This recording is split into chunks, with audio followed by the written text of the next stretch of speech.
Friends, आज मैं आपको सुनाऊंगी कब्रिस्तान की कहानी। मनोहर का घर पुराने कब्रिस्तान के पीछे था और उसके घर के छत से वह कब्रिस्तान अच्छे से दिखता था। वह रोज उस कब्रिस्तान को पार करके ही अपने काम पर जाता था। मनोहर के 2 बच्चे थे और दोनों बच्चे बड़े ही शैतान थे। बड़े बेटे का नाम रॉकी और छोटी बेटी का नाम विकी था। एक बार गर्मी की छुट्टियों में रॉकी और विकी की बहन सोनिया भी आई हुई थी। तीनों मिलकर रात के लगभग 12 बजे एक रूम में ट्रूथ और डेयर खेल रहे थे। रॉकी सोनिया से पूछता है कि तुम ट्रूथ लोगी या डेयर। सोनिया डेयर लेती है और पूछती है कि तुम लोग कुछ खतरनाक करने के लिए तो नहीं कहोगे ना। रॉकी, ये हुई ना बात, तो जाओ अब छत पर से घूम करके आओ और छत पर रखे गमले में से फूल तोड़कर लाना होगा। तभी हमें पता चलेगा कि तुम छत पर से आई हो। सोनिया, छत पर से तो कब्रिस्तान दिखता है। नहीं, मैं नहीं जाऊंगी। रॉकी और विकी दोनों सोनिया को छत पर जाने के लिए जबरदस्ती बोलते हैं। सोनिया छत पर जाती है और जैसे जैसे ही गमले में लगे फूल की तरफ बढ़ती है, तभी उसकी नज़र कब्रिस्तान की ओर पड़ती है। कब्रिस्तान में एक बड़ा सा सूखा पेड़ था। वह देखती है कि उस पेड़ पर एक सर कटी हुई उल्टी लाश लटक रही होती है। सोनिया उसे देखते ही और जोर से चिल्लाती हुई बेहोश हो जाती है। फिर जब सोनिया बहुत देर तक छत पर से नहीं लौटती है तो रॉकी और विकी दोनों डर जाते हैं और वह छत पर जाकर देखते हैं तो पाते हैं कि सोनिया बेहोश पड़ी है। वो तुरंत मनोहर को बुलाते हैं और सारी बात बताते हैं। तुम तीनों को ऐसा खेल खेलने की जरूरत क्या थी? और रॉकी, तुम तो जानते हो उस कब्रिस्तान के बारे में कैसी कैसी खबरें आती हैं।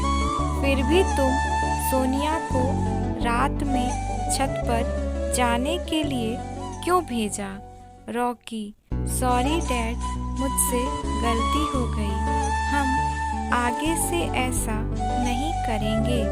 मनोहर, और फिर कभी दोबारा ऐसा काम किया तो तुम दोनों को उसी कब्रिस्तान में छोड़ आऊँगा। अच्छा सोनिया बेटी, ये बताओ तुमने वहाँ ऐसा क्या देख लिया था कि तुम वहीं बेहोश हो गई? सोनिया सहमी हुई हालत में मनोहर को सारी बात बताती है कि उसने क्या देखा। मनोहर ने उस कब्रिस्तान के बारे में ऐसी खबर पहले भी सुनी हुई थी, इसीलिए वह सोनिया को डांटता नहीं है और बच्चे को संभल कर रहने की सलाह देता है। एक दिन मनोहर को काम से छुट्टी मिलने में देर हो जाती है और उस दिन उसे ऑटो भी नहीं मिलता है। पैदल ही घर की ओर चल पड़ता है। इधर विक्की और रॉकी दोनों आपस में बात करते हैं। रॉकी, विक्की, तुम्हें क्या लगता है सोनिया ने जो कहा वो सच है? मुझे तो लगता है कि वो सिर्फ बातें बना रही है, वो उसका भ्रम होगा। विक्की, अरे नहीं भाई, तुमने उसकी हालत देखी नहीं, एक दिन भी और यहाँ रुकने को तैयार नहीं हुई। मुझे लगता है कि उसने सच में कुछ देखा होगा। रॉकी, चलो हम कब्रिस्तान में जाकर खुद ही देख लेते हैं। विक्की, अरे भाई, तुम पागल तो नहीं हो गए हो? मुझे अपनी जान बहुत प्यारी है, मैं कहीं नहीं जाऊंगा और तुम भी मत जाओ। विक्की के मना करने के बावजूद रॉकी नहीं मानता है और वह अकेले ही कब्रिस्तान की ओर चल देता है। कब्रिस्तान का दरवाज़ा खोलता है और अंदर चला जाता है। वह उस पेड़ की ओर भी देखता है जिस पर सोनिया को सर कटी हुई उल्टी लाश दिखी थी। रॉकी खड़े होकर उस पेड़ की ओर देखता है।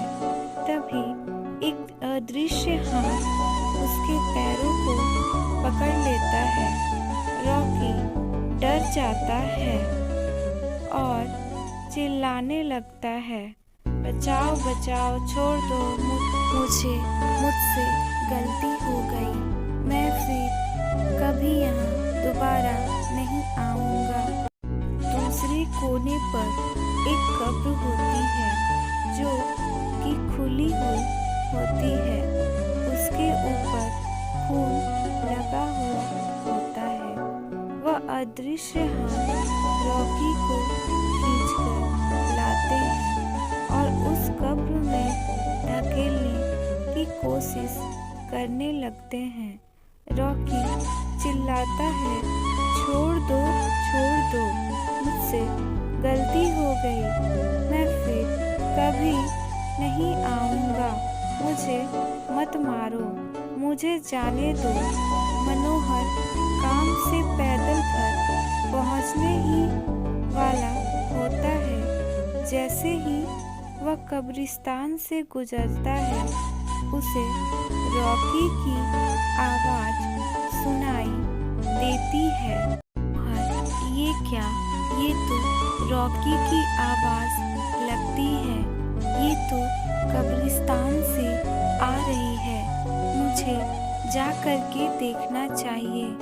मनोहर कब्रिस्तान में चारों ओर देखता है, लेकिन रॉकी कहीं नहीं दिखाई देता है।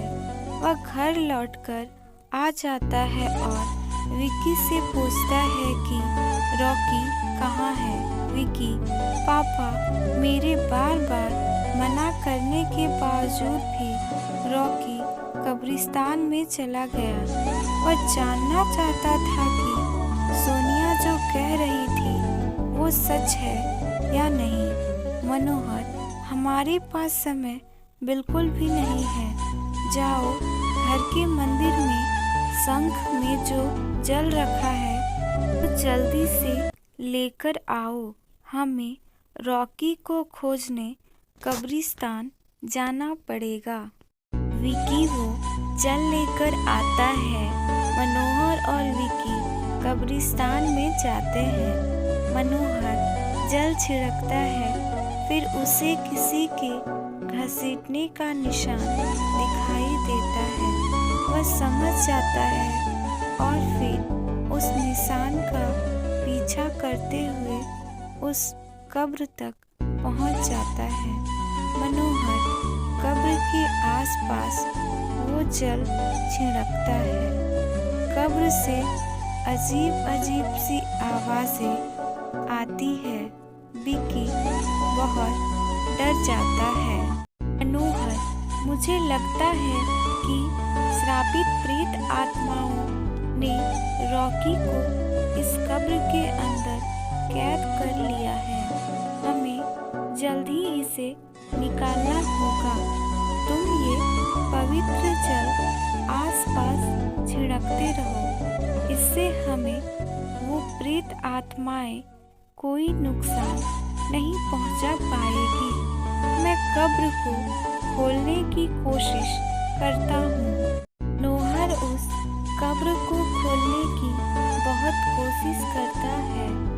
अंत में वह कब्र खुल जाती है। उसके अंदर रॉकी लथपथ बेहोश पड़ा होता है। मनोहर रॉकी को लेकर हॉस्पिटल जाता है। उसकी हालत बहुत गंभीर होती है। उस दिन के बाद मनोहर उस घर को छोड़कर शहर से दूर एक दूसरे घर में अपनी पूरे परिवार के साथ रहने चला जाता है।